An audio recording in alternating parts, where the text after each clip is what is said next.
Sail away with me, honey. You know, that's what Spirit does. It calls to us. Sail away with me. What will be, will be. I want to hold you now. Only the infinite voice of Spirit is not bound by range. Right? It's not bound by range. It resonates to its own vibrational tone, and it's up to us then, as the receivers, to align ourselves with its vibration, to call forth the song of our own life in greater ways of expression. From good to greater good. If we're struggling with something in our life, that we can align ourselves with the vibration, with the song of the universe, to meet any challenge in our life. To have a different experience in our life and as our life. Any experience? Yes. Any experience. So this month the focus, of course, is going to be around gratitude. This is a month in 12-step that is known as Gratitude Month. And in fact, within that practice, they send the baskets around a second time.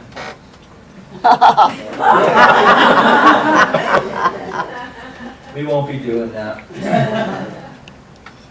But the idea is to support this greater idea, the greater idea of the home organization. So in 12-step they say there are no dues, no fees, but yet someone is always there answering the phone for that person in need, regardless of the time of day, and done mostly with volunteers.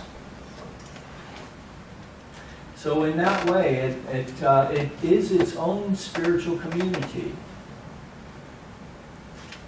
It is its own spiritual community, although I don't know that it would call itself that formally. But I know that for myself, the idea of higher power was the gateway for me to explore more fully this ambivalence I had towards religion.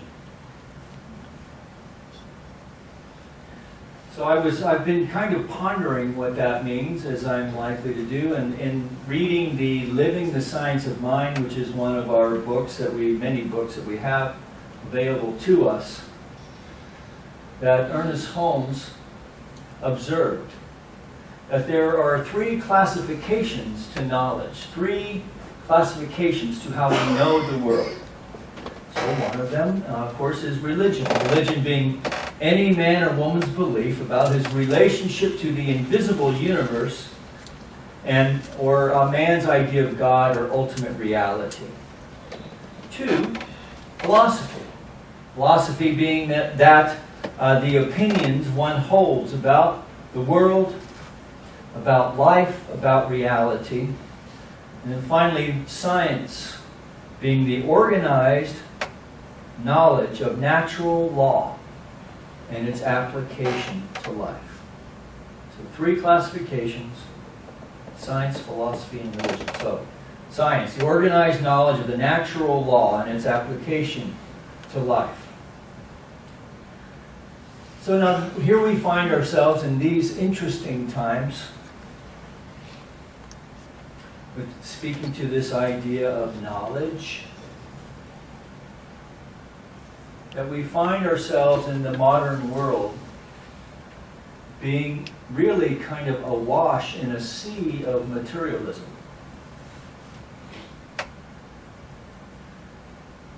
And yet, at the same time, for those of us who have swam a few laps in that sea, we find that it comes up empty. That there's still something more yet to experience. That we may find that there's still a sweetness that is missing to life. That it's fleeting. That we get what we want for a while, And then the nature of the human heart, or the human mind then, is to want something else. Have you ever noticed how you always want something you can't have? Right? And yet, at the same time, we come to a teaching such as this one that says, well, no, that's not quite right. There is a possibility for that by right of consciousness. So, we live in interesting times. The planet has never been more educated than it is right now, and that regardless of whatever kind of student we may have been in our youth, even the least educated among us know that the sun is not a god. That the sun is not a god bestowing the gift of its gift of life, or its gift of light upon us. No, today, even the least educated among us know that the sun is a star, and that we live on a planet, and that this planet is part of a system of planets that are held in place by laws of this thing we call gravity. And in further investigation of this system, this solar system, we find that it too, that as these planets revolve around this sun, that this sun and the planets it takes with it revolve around a center. And that is part of billions of suns circling around this center called a galaxy. And that there are billions of galaxies in this universe that are revolving around its own center. And that all of the matter of the cosmos, every planet, every star, every subatomic particle, every one of you and me, at one time were compressed. All the matter of the universe compressed into a single point, into a singularity, with the mass so dense that all that the universe is could be contained within a thimble. And that there must be.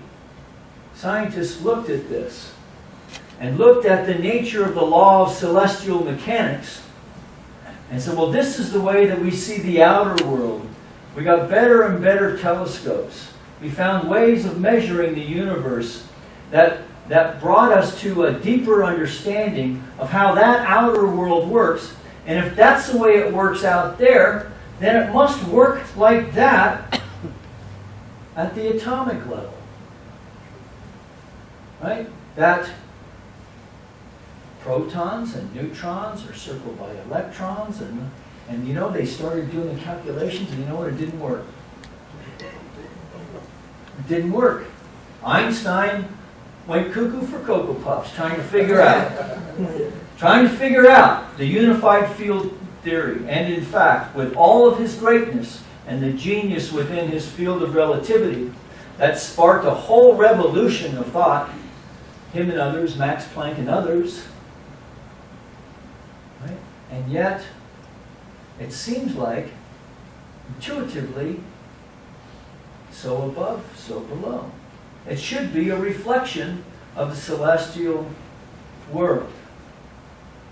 Yet with all the ways that we had available to us to measure, all the supercomputers that we developed at that time could not figure it out.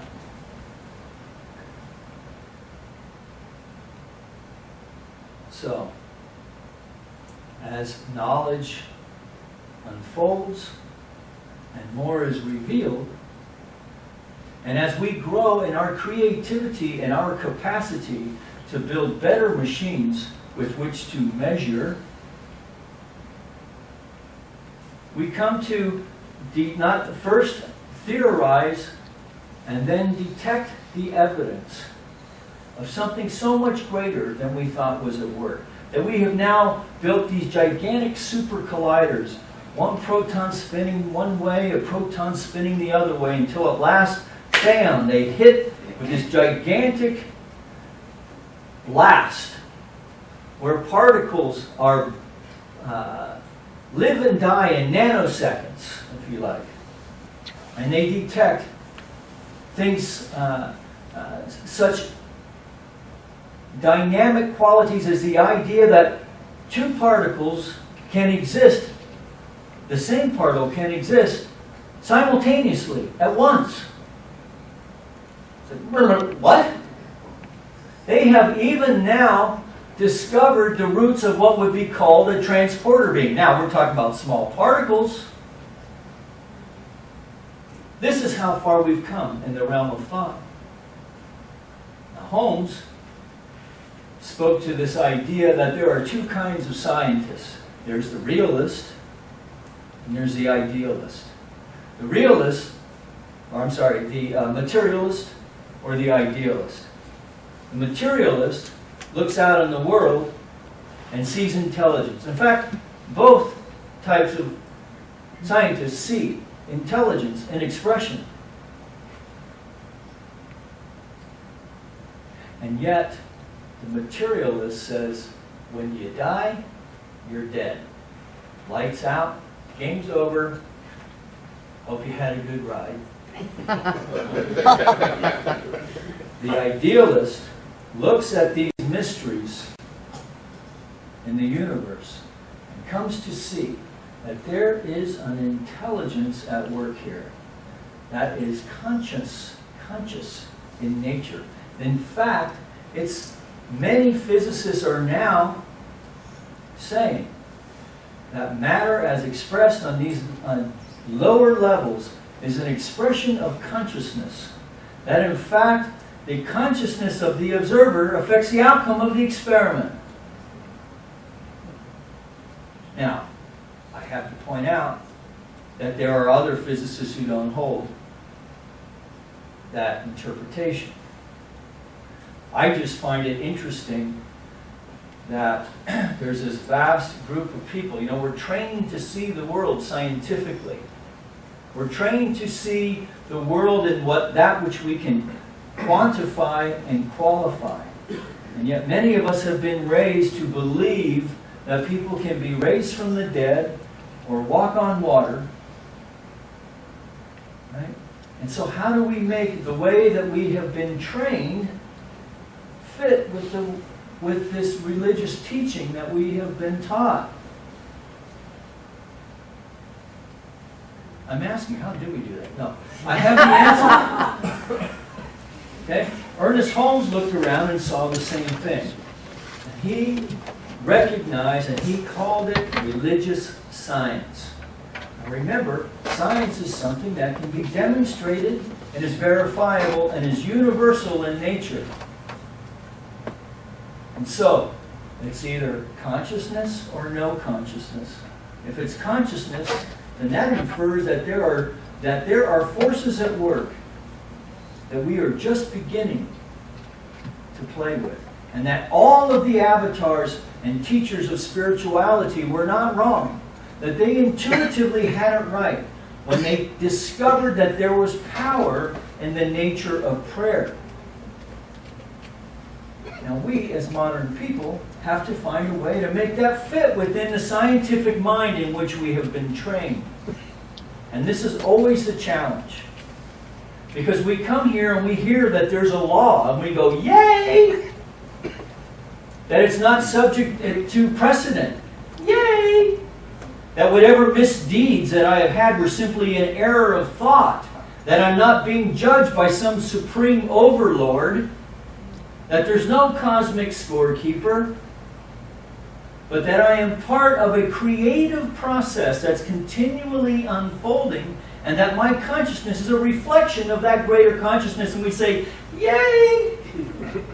And so we come to class, and we come to Sunday mornings, and we demonstrate parking spaces, right? And we watch the cut on our finger cure itself easily.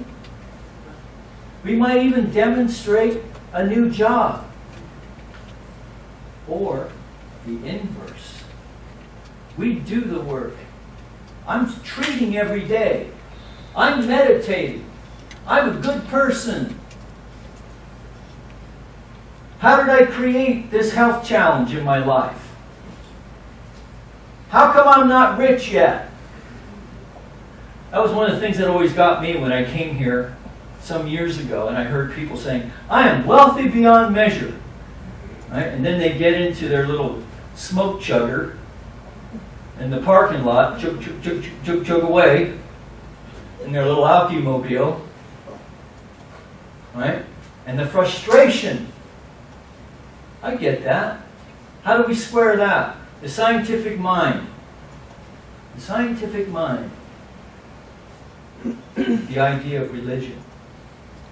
Well, Holmes saw this, and he went back to one of the great avatars, one of the great teachers, the old man J.C. himself, who said, "It's done unto you as you believe." So now, bringing it back to these two ways of seeing the world. The idealist or the materialist. If in both cases, we are going to gather evidence that support our conclusion. That's what we do as human beings. So the great gift for us is that we first believe. Right? And it may be an intellectual belief. You may not have the beatific experience of Teresa of Avila. Right? You may not feel the upswelling of love of the poet Rumi, where he speaks to spirit as the beloved, right? Entranced in a dance of dancing with the beloved, seeing the beloved within the eyes of the person that you're dancing with, seeing the beloved within the other as an expression of divinity. Maybe that's not what you're feeling. Maybe you're in a dark place. Right? Maybe you've been in a depression. That job hasn't come through yet. What about that? So what I know about the way that this thing works is that there is this mysterious aspect to life which resonates to my thought. And I have witnessed it resonate to your thought, to the extent that you are willing to play with it, to allow it to use you and to use me to demonstrate its life by means of us, to demonstrate its consciousness, to demonstrate its compassion, its heart, its joy, its harmony, by means of each one of us. This is the best seat in the house, folks. I'm watching you guys do this all the time, even in your struggles, because oftentimes you are demonstrating and can't even see it. Can't even see it. Well, I didn't get that. I got this. Well, that's demonstrating, man. Sometimes, as Reverend Nancy pointed out to me several years ago, when it just seemed like all I was demonstrating was a sea of muck. I kept treating for this and that, and I kept getting that.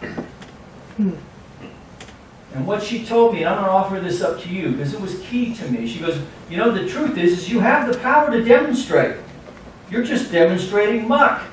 So how can I use the demonstration of muck, then, to transform my consciousness into knowing that if I can demonstrate this, I can demonstrate that. That if I can demonstrate darkness, I can demonstrate light. And that it doesn't take much. And where that begins, the light that curses the darkness is gratitude.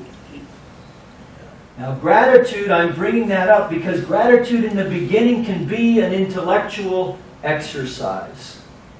That we don't have to feel jack. We don't have to feel like a pretender. Right? We can just make a list. Make a list. Because the truth is if we're living in the United States of America, we got a lot to be grateful for right now. Right now. When we turn the tap on, the water's clean. Right? Our friends south of the border, it's kind of an iffy proposition. Right? It starts with basic stuff. Right? You can't be in gratitude and depressed at the same time. You can't hold two thoughts in mind at the same time. That's why we're constantly harping on about staying single-minded in our focus. And all of the great teachers have done it. Paul, be ye transformed by the renewing of our mind. Keep thy thoughts single on the light. If we do that, we cannot help but be successful. And then I would offer this, that we are engaged in the creative process, that every time we turn our thought to the affirmative, we will demonstrate to the extent that we know this to be true. Now that's a good news and bad news proposition, and I get that. But what I also know about that is that as we cultivate the field of gratitude, that we cannot help but demonstrate more effectively. The law responds to us automatically. So that the way that Holmes puts it is that religion is not reduced. We do not mean that religion is reduced to coldness without sentiment or feeling, but rather that law and order, cause and effect, are added to sentiment and feeling. So I would offer this. If you feel like you're kind of spinning your wheels a little bit, right, that you're spinning the wheels of your Dharma, man, and I'm not gaining any traction, then try making a gratitude list. It is so simple. And write it down. Take a few moments. Sit in the stillness. Make a list of the things that we are grateful for. From clean water to drink, to the roof over our heads, to all the ways that we are loved right now, not in the ways that we'd like to be loved. Right? Where's Captain Fantastic? I'm ready. How am I loved right now? How am I loved in expression right now? I'm telling you, you practice that, you'll be beating off those boys and girls with a bat. Because people respond to the light. They can't help it. If you show up on the job site with a commitment to being creative and being intuitively guided to do the best job that you can today, you are bound to be successful. The law cannot be denied. Right? So what we want to do is cultivate ways of living in affirmative ways, life-affirming ways. That we know that yesterday is gone, man. 5 minutes ago is gone. All we have is right now. That if we live in gratitude, knowing that we are using a law, what kind of thoughts do you think we're going to put into that law? Right? There's not going to be qualifiers. See, that's what trips us up. I want to experience more love in my life, except it needs to look XYZ. I want to experience more prosperity in my life, except we end up Xing through our definition of what? Our own limited thinking. So even in this way, we can invite Spirit to expand our thinking. Now sometimes I think we think that that's all magic. But what sounds more magical? The way that the universe works, all being compressed down to one little thimble, everything into a thimble? Or that your word affects your experience? That your word speaks itself into consciousness and demonstrates itself in more effective ways of living? They appear to be miraculous, yes? Both are pretty cool.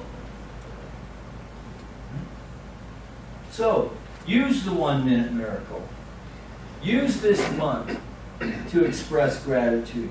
Use this month to cultivate a sense of gratitude in every way.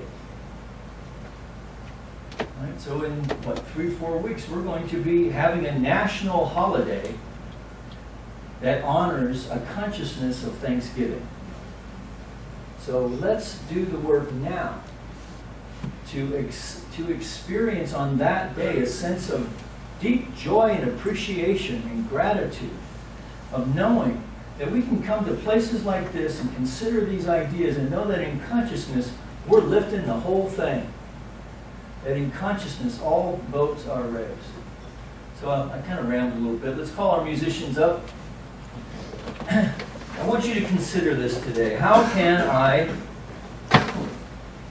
just taking a moment, never mind how can I, just taking a moment to write a gratitude list. Don't put any constrictions on it as to how long it has to be, how short, and I would say start small. And I would even put on there, what's your state of mind today? Put the date on there. I'm happy, joyous, and free. I'm in a dark place. I got a challenge with the landlord. You know, whatever's going on. And then start the day this week. Before you hit the floor, and just say, as your eyes open, thank you. Thank you. Thank you. And see how your week goes. Report back and let us know.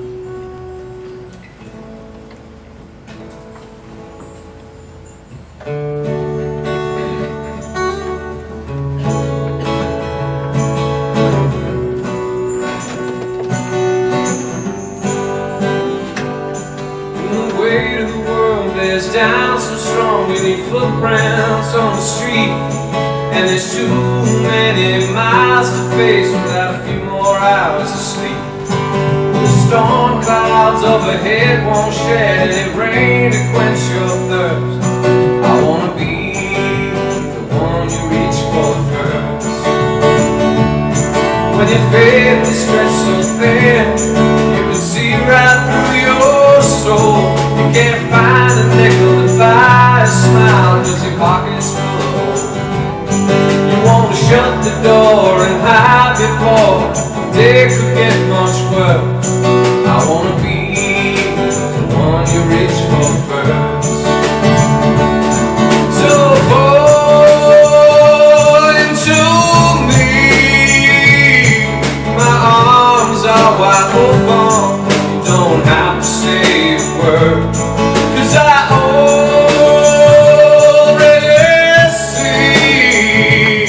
that it's hard, and you're scared, and you're tired, and it hurts. But I wanna be the one you reach for first.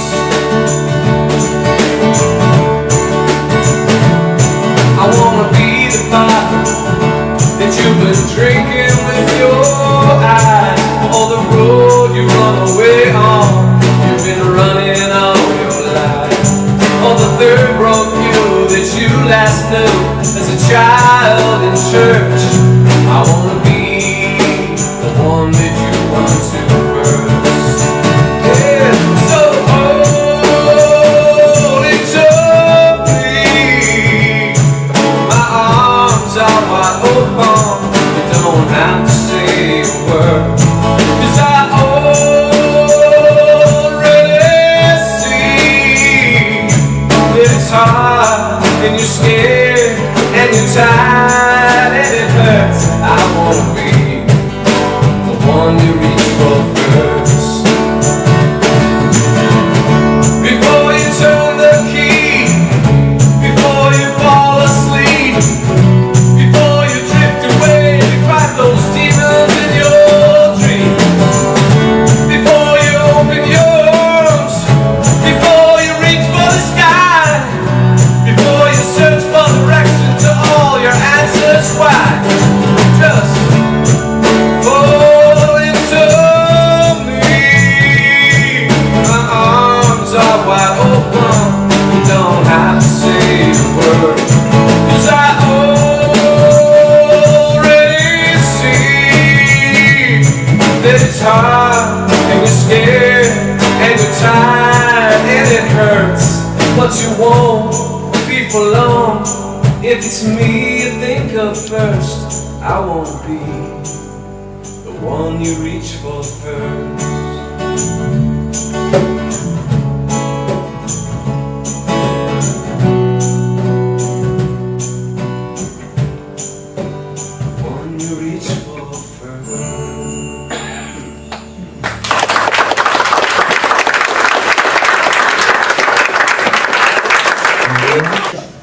All right, so what's up, Connor? So who's speaking? Who's speaking for us this morning? Connor is. All right, stand up, buddy. So you guys haven't seen Connor in a while, because why don't you step all the way up there? But he's here with us today, and we're happy to have you here. So what'd you do back there, man? I played. The truth shall set you free. Did you learn anything in your play? I'm grateful to play. Great. I like that. Good answer. Thank you. So out of the mouth of babes, we need to be grateful to play. So let's go out and play some more today.